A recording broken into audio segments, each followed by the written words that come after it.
that's perfectly fine. I just want you guys to know rather, that if you're here because you think there's some bombshell in here, as her lawyers were alluding to, oh, wait until everybody sees everything, you're going to be sorely disappointed, because if clickbait was an amendment, this is it. The big takeaway, though, that all the headlines are approaching is that she is now making it clear there are other women who felt uncomfortable on the set and that they will testify at trial.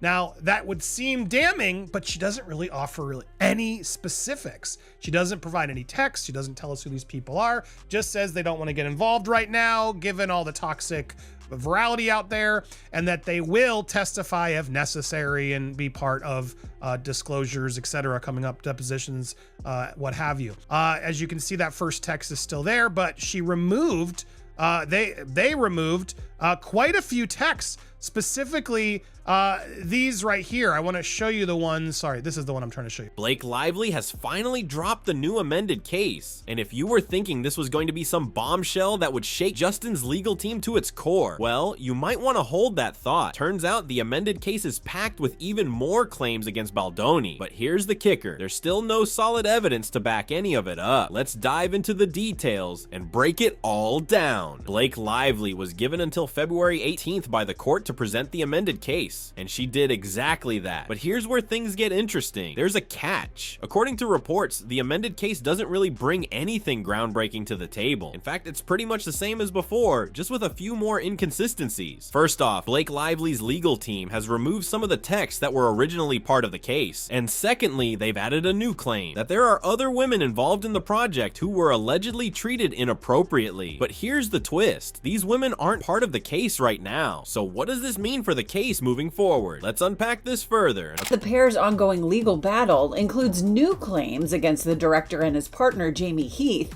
including that Blake isn't the only actress on set who felt uncomfortable. The complaint obtained by E! News February 19th reads, quote, Ms. Lively was not alone in complaining about Mr. Baldoni. The experiences of Ms. Lively and others were documented at the time they occurred, starting in May of 2023. Importantly, and contrary to the entire narrative defendants have invented, Mr. Baldoni acknowledged the complaints in writing at the time. He knew that women other than Ms. Lively also were uncomfortable and had complained about his behavior. According to Blake Lively's amended complaint, her legal team has argued that these alleged women, who claim to have been treated inappropriately, don't want to be part of the case right now. However, they've hinted that these women could step forward and testify once the depositions begin in court. Other women who felt uncomfortable on the set and that they will testify at trial. Now, that would seem damning, but she doesn't really offer any specifics. She doesn't provide any text. She doesn't tell us who these people are. Just says they don't want to get involved right now, given all the toxic virality out there, and that they will testify if necessary and be part of disclosures, etc., coming up, depositions, what have you. While critics are saying the amended case doesn't bring much new to the table, Blake Lively and her legal team are strongly disagreeing. They're standing by their amended complaint, arguing that it includes essential details that reinforce and validate their previous claims against Justin Baldoni. According to them, these additions aren't just filler. They're necessary to strengthen their case and provide a clearer picture of what they've been alleging all along. So while some are calling it repetitive or inconsistent, Blake's team is doubling down, insisting that these changes are critical to their argument. And they tell Access Hollywood that the amended complaint, quote, provides significant additional evidence and corroboration of her original claims. That evidence includes previously undisclosed communications involving Miss Lively, representatives of Sony and Wayfarer, and numerous other witnesses. The complaint includes significant contemporaneous evidence that Miss Lively was not alone in raising allegations of on-set misconduct more than a year before the film was edited, as well as evidence detailing the threats, harassment, and intimidation of not just Miss Lively, but numerous innocent bystanders that have followed defendants' retaliatory campaigns. Blake Lively also revealed in her amended complaint that the entire case has taken a serious toll on her well-being. She stated that she has been deeply disturbed by everything unfolding, to the point where some days she struggles to even get out of bed. According to her, Baldoni's actions have caused her immense fear, pain, and anxiety, making it increasingly difficult for her to cope with the situation. Blake, who hit the SNL 50th red carpet Sunday, alleges she struggles to get out of bed some days, and Justin's actions have caused her to suffer grief, fear, trauma, and extreme anxiety. Blake Lively further alleged that this legal battle isn't just affecting her, it's also taken a serious toll on her family. She claimed that her children have been utterly traumatized by everything happening, stating that they have been emotionally uprooted in a way that has deeply impacted their well-being. By bringing her whole family into the legal process, Blake is making it clear that she believes Justin's actions have had far-reaching consequences beyond just herself. Also new, Blake brings her family into it, alleging Justin's actions have caused her 4 children to be traumatized, and they have been emotionally uprooted in ways that have substantially impacted their well-being. It has limited relevance, certainly in the lawsuit, but it may help expand the narrative that there's some real pain going on here. Despite everything going on with the lawsuit and the amended complaint, Blake Lively still chose to be part of the SNL 50th anniversary celebration. On the surface, it might seem a bit odd, but the reasoning behind it seems to tie back to her team's focus on maintaining a strong public image. But here's the kicker. Justin Baldoni's lawyer, Brian Friedman, had something to say about Blake's SNL appearance. He publicly questioned how someone could be making jokes on air while simultaneously claiming their wife was harassed. In his words, he said that he doesn't understand how a man can be making jokes about his wife being harassed on air. I'm unaware of anybody, frankly, whose wife has been sexually harassed and has made jokes about that type of situation. One expert from Entertainment Time weighed in, and their take is pretty interesting. They pointed out that while Blake Lively's amended complaint does highlight what they describe as a harassing environment, it still leaves one big question unanswered. Blake needs to provide concrete evidence to justify that she was personally harassed by Justin Baldoni. In other words, the amended complaint might paint a broader picture of a problematic environment, but it doesn't necessarily prove that Blake herself was directly targeted or harmed by Justin. It is relevant to kind of show this environment. However, it's not conclusive evidence that Blake Lively was harassed. Additionally, the expert pointed out that as things currently stand, Baldoni's position appears to be significantly stronger. He emphasized that Baldoni seems to have the upper hand when it comes to credibility and the actual events that took place on set. Who's got the better case? Based on the evidence we've seen thus far, I think Baldoni has an edge in terms of the credibility and what really happened on that set. As soon as Blake Lively dropped her amended complaint, it instantly became the talk of the town. Social media exploded, and influencers are already dissecting every detail, sharing their reactions, and weighing in on the latest developments. From TikTok to Instagram to YouTube, everyone seems to have an opinion about this high-profile legal battle. Andy Signor, who's been closely following the case, recently dissected the entire amended complaint and uncovered some pretty intriguing details.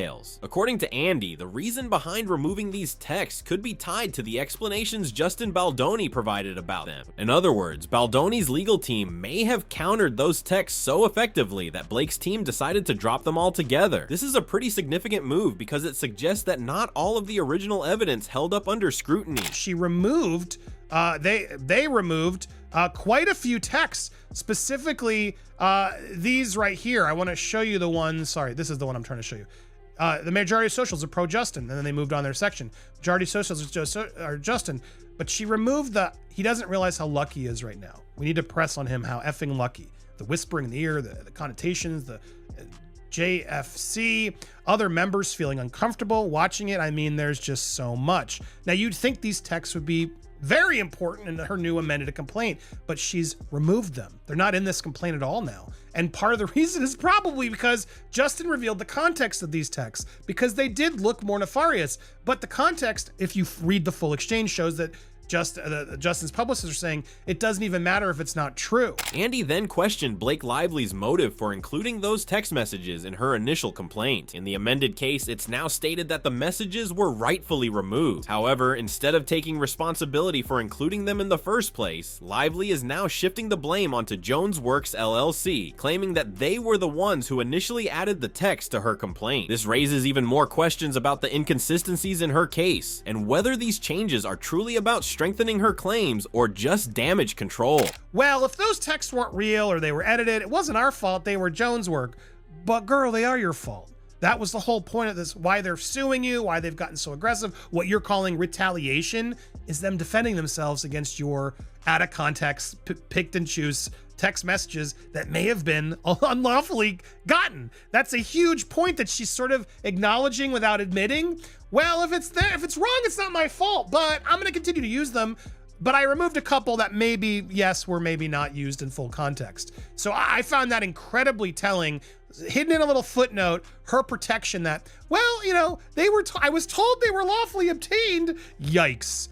Big yikes. On the other hand, Candace took issue with the amended complaint, specifically the part where Lively claimed that other women had also been harassed but refused to name them to protect their privacy. Candace scrutinized this move, arguing that Lively isn't actually protecting them but rather using their alleged experiences to strengthen her own case. She pointed out that if these women truly didn't want to be part of the case, then bringing them up at all seemed like a deliberate attempt to pressure them into testifying, even if they had no intention of doing so. Let's just pause to make sure everybody understands what's happening here, because they think we are so stupid, okay? I'm not going to include them in here because I'm going to protect them. But down the line, I'm going to subpoena them and force them against their will, which means that they are not willing participants and that you don't have their support, because the reality is you can compel them to testify, okay? And you cannot, when you compel them to testify, they're going to have to hit the stand and people are going to have to be aware of exactly who they are.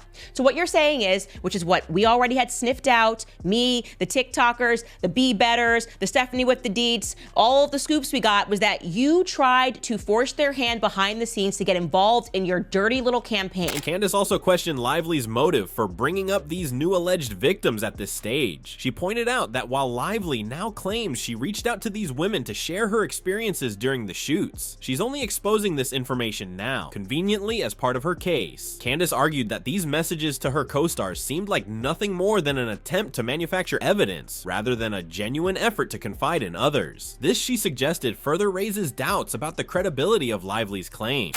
Ms. Lively confided in a text to a female cast member that she was, quote, dreading going back to our film. I keep getting hits of experience in really upsetting ways. The female cast member expressed empathy for Ms. Lively and confirmed similar feelings. Okay, well, so that kind of occurred after it becomes apparent to us that you had sort of hatched a plan, okay?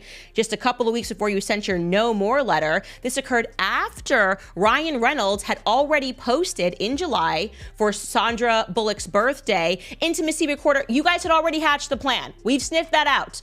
So to now learn that in October, you're trying to create evidence and trails. And I even texted this person and said that I felt this way, and she was empathetic, as women are. Blake Lively's amended complaint has sparked a whirlwind of reactions, debates, and scrutiny from all sides. While her legal team insists that the new filing strengthens their case against Justin Baldoni by adding more context and highlighting a broader pattern of alleged harassment, critics and legal experts are raising serious questions about the lack of concrete evidence and the inconsistencies in her claims, the removal of certain texts, the inclusion of unnamed women who may or may not testify, and the shifting blame onto third parties like Jonesworks LLC have all cast doubt on the credibility of her case. Blake's decision to remain in the public eye, such as her appearance on the SNL 50th anniversary, has also drawn criticism, with Baldoni's lawyer questioning how she can simultaneously claim harassment while participating in high-profile, lighthearted events. This juxtaposition has led many to wonder whether her actions align with the seriousness of her allegations, or if they're more about maintaining her public image. Meanwhile, influencers and commentators like Andy Signore and Candace have dissected the amended complaint, pointing out potential flaws and questioning the motives behind some of the new claims. From the removal of text to the alleged pressure on other women to testify, these analyses suggest that Blake's case may not be as strong as her team claims. As the legal battle continues, one thing is clear: this case is far from straightforward. Both sides are digging in, and the court of public opinion remains deeply divided. Whether Blake can provide the evidence needed to substantiate her claims, or whether Baldoni's defense will continue to gain the upper hand, remains to be seen. What's certain is that this high-profile case will keep us all watching closely as it unfolds. So, what do you think about this amended case? Do you believe it will strengthen Blake Lively's claims, or is it more likely to backfire? Drop your thoughts in the comments below and stay tuned for more updates on this unfolding drama.